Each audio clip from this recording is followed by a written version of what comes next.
어릴 적 누구나 한 번쯤은 오즈의 마법사를 접했을 겁니다. 용기 없는 사자, 두뇌 없는 허수아비, 그리고 오즈의 마법사와 사악한 마녀. 주인공 도로시는 불의의 허리케인 사고로 오즈로 날아와 다시 집으로 돌아가기 위해 위대한 오즈에게 소원을 빌러 여행을 떠납니다. 그 이야기에선 마법사는 지혜롭고 마녀는 무서운 존재였죠. 하지만 이런 여정의 끝에서 마주친 위대한 마법사는 권력을 꾸며낸 사기꾼에 불과했습니다. 이런 반전은 위키드에서까지 이어집니다. 현대 우리가 오랜 동화에 열광하게 된 이유는 뭘까요?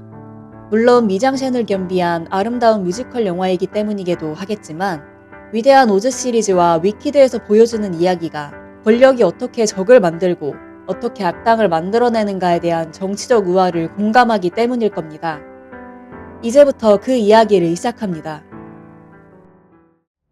권위는 어떻게 만들어지는가? 위대한 마법사 오즈는 커튼 뒤에 숨어 기계장치로 불꽃과 연기를 조작하던 사기꾼이었습니다. 실체는 열기구를 타고 오즈로 떠내려온 서커스 단원에 불과했지만 사람들은 그를 마법사라 믿었죠. 마법사는 사람들 앞에서 거대한 홀로그램, 기계장치를 이용해 연설을 했고 모든 조명과 무대가 그를 존재 이상의 존재로 연출했습니다. 오즈의 시민들은 그의 실체가 아닌 그의 연출에 설득당한 셈입니다. 20세기에도 비슷한 일이 있었습니다. 이탈리아의 무솔리니는 대중 앞에서 늘 검은 제복을 입었고 연설할 때는 높은 단상에 올라 몸을 과장되게 흔들며 말했죠. 언론은 그의 사진을 아래에서 올려다본 각도로만 찍었고 표정은 항상 불굴의 리더 따위로 연출했습니다. 이 모든 것들은 그를 신화화된 리더로 보이게 만들었습니다. 독일의 히틀러는 처음엔 인기가 없는 존재였지만 대공황 후 불안해진 독일 국민들에게 명확한적인 유대인을 또 미래에 대한 환상을 제시하며 지지를 얻었습니다. 히틀러는 희생과 구원, 우리와 그들이라는 말을 반복하며 군중을 열광시켰습니다. 선정장관인 게벨스는 극장, 라디오, 교육까지 총동원해서 메시지를 반복 주입했고 이런 선전물들을 통해 신적 존재로 각인됐죠. 영화 위키드에서의 첫 장면을 보면 사람들이 엘파바의 더미를 불태우고 있는 장면을 볼 수 있습니다. 오즈 정부는 사악한 마녀 엘파바를 만들어냄으로써 시민들이 분노를 투사할 공적의 대상을 제시합니다. 시민들은 엘파바의 실체를 본 적도 없지만 이미 그를 두려워하고 혐오하는 것처럼 보이죠. 권위는 진실이 아니라 믿음으로 만들어집니다. 마법사의 커튼 뒤와 독재자의 연단 아래 우리는 늘 조작된 이미지와 마주하고 있습니다. 말할 수 없는 자. 위키드의 세계에서는 동물과 짐승을 구분합니다.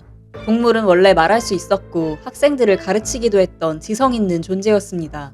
하지만 점점 말할 수 없게 되고 사회에서 배제되며 결국은 단순한 짐승으로 격화되죠. 엘파바가 존경하던 교수 딜라몬드는 오즈에서 마지막으로 강단에 설 수 있었던 동물이었죠. 그는 학생들에게 곧 동물들은 말할 수 없게 될 것이라 경고합니다. 그의 예언은 곧 현실이 되어 딜라몬드 교수는 강단에서 사라지고 다른 동물들도 차례로 교단에서, 병원에서, 행정기관에서 퇴출당합니다. 이제 동물들은 말할 수 있는 존재가 아니라 단지 통제와 조정의 대상이 되어버립니다. 이건 마법의 결과가 아닙니다. 의도적인 억압의 결과입니다. 말을 할 수 없다는 건 자기 의견을 표현할 수 없다는 뜻이고 결국은 존재를 인정받지 못한다는 의미입니다. 20세기 전체주의 체제에서는 말할 수 있었던 존재들이 말하지 못하게 되었고 말하지 못하게 된 존재는 결국 존재하지 않는 것처럼 취급됐습니다. 스탈린 치하의 소비에트는 반체제 지식인들의 책을 검열하고 그들의 말과 글을 모두 지워버렸습니다. 그들은 점점 공적 발언권을 잃었고 기록에서도 기억에서도 사라졌습니다. 히틀러는 유대인을 사람으로 보지 않았습니다. 그들을 개, 쥐, 기생충 등으로 비유했고 이런 취급은 곧 현실의 대량 학살로 이어졌죠. 이러한 현실을 가장 날카롭게 비판한 작품이 조지 오웰의 동물농장입니다. 그곳에서도 동물들은 처음엔 말하고 생각하고 글도 씁니다. 하지만 독재자가 등장한 뒤 그들의 언어는 통제되고 기억은 왜곡되며 글자 하나가 바뀌는 순간 진실 전체가 뒤집히는 장면들이 반복되죠. 모든 동물은 평등하다. 그러나 어떤 동물은 더 평등하다. 이 말도 안 되는 문장이 아무렇지도 않게 받아들여지는 순간 그 사회는 더 이상 진실을 말할 수 없는 곳이 됩니다. 위키드의 세계에서도 마찬가지입니다. 엘파바는 동물교서의 해고를 막기 위해 항의하지만 그녀가 저항할수록 오즈 정부는 더 노골적으로 억압에 나섭니다. 동물들은 교실에서 퇴출당하고 자신의 이름조차 부르지 못하게 됩니다. 이건 단순한 배척이 아닙니다. 존재의 말살이죠. 말할 수 없게 만든 다음 그들의 존재를 지워버리는 것. 그것이 전체주의가 작동하는 방식입니다. 권력은 말하는 자를 가장 먼저 지웁니다. 그리고 그 다음은 그 목소리를 들으려 한 자의 차례입니다. 운명과 자유의지. 엘파바는 초록색 피부를 가졌다는 이유로 어릴 적부터 괴물이라 불립니다. 어머니조차 그녀를 거부했죠. 사회는 그녀가 태어났을 때부터 이미 정상의 바깥에 있다고 판단했습니다. 그녀는 자신의 힘을 감추지 않고 체제에 순응하지 않기로 선택합니다. 하지만 그 순간부터 그녀는 더 거센 폭력과 마주해야 했죠. 역사 속에서도 운명이라 강요받은 경계를 넘어서려 한 사람들이 있었습니다. 로자 파크스는 버스 뒷좌석에 앉지 않겠다고 말했고, 말콤 X는 흑인들이 순응하는 걸 멈추자고 외쳤습니다. 이란의 여성들은 히잡을 벗고 거리로 나섰고, 군사정권 아래 학생들은 조용히 살라는 명령에 침묵하지 않았죠. 이들 모두는 사회가 정해놓은 운명을 거부했고, 그 선택은 때론 탄압과 죽음의 결과로 돌아왔습니다.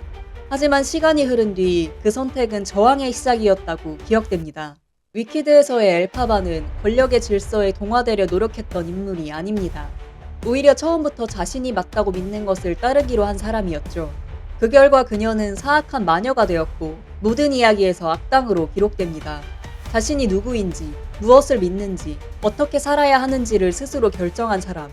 이것이 엘파바가 선택한 자기 정체성입니다.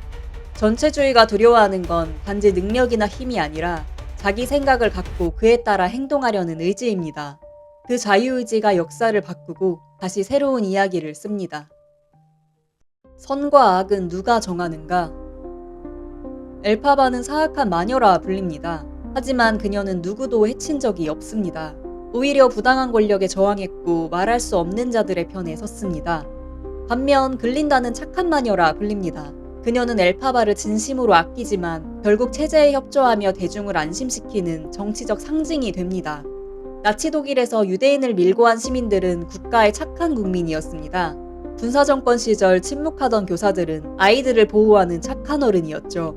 친절하고 유순한 여성은 덕목 있는 여성이었고, 반대로 목소리를 높이는 여성은 위협적인 존재로 취급받았습니다. 영화 속에서 글린다는 마법사의 실체를 알고 있었음에도 엘파바와는 다른 길을 선택합니다. 그녀는 권력에 맞서지 않고 그 권력에 맞춰 자신의 역할을 수행합니다. 글린다는 악하지 않습니다. 오히려 착하게 살아온 사람입니다. 사회를 화나게 하지 않고 모두가 편안해하는 방식으로 살아온 사람이죠. 하지만 그저 그 착함을 유지하는 걸 목표로 한다면 엘파바의 존재가 도움이 되진 않습니다.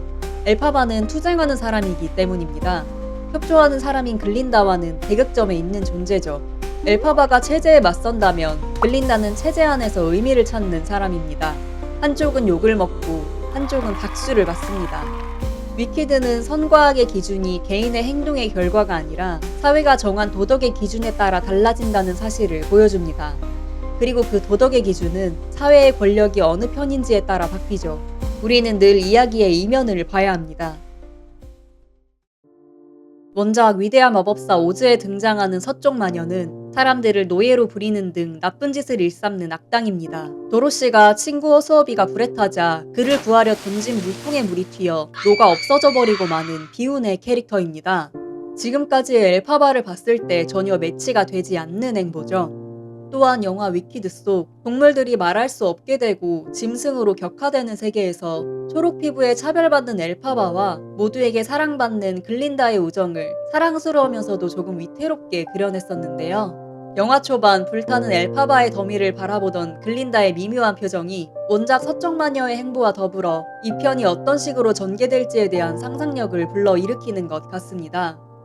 위키드는 사악한, 나쁜이라는 뜻으로 동화 속 마녀를 부를 때 자주 쓰는 단어입니다. 동화 오즈의 마법사에서 엘파바가 차지했던 서사상의 역할이죠. 하지만 가까이 들여다본 엘파바는 그저 나쁜 마녀로 정의되는 인물이 아닙니다. 불합리한 체제에 침묵하지 않겠다고 맞선 사람이죠. 그래서 사람들은 요즘 이렇게 말하는지도 모르겠습니다. Wicked. 끝내준다고요.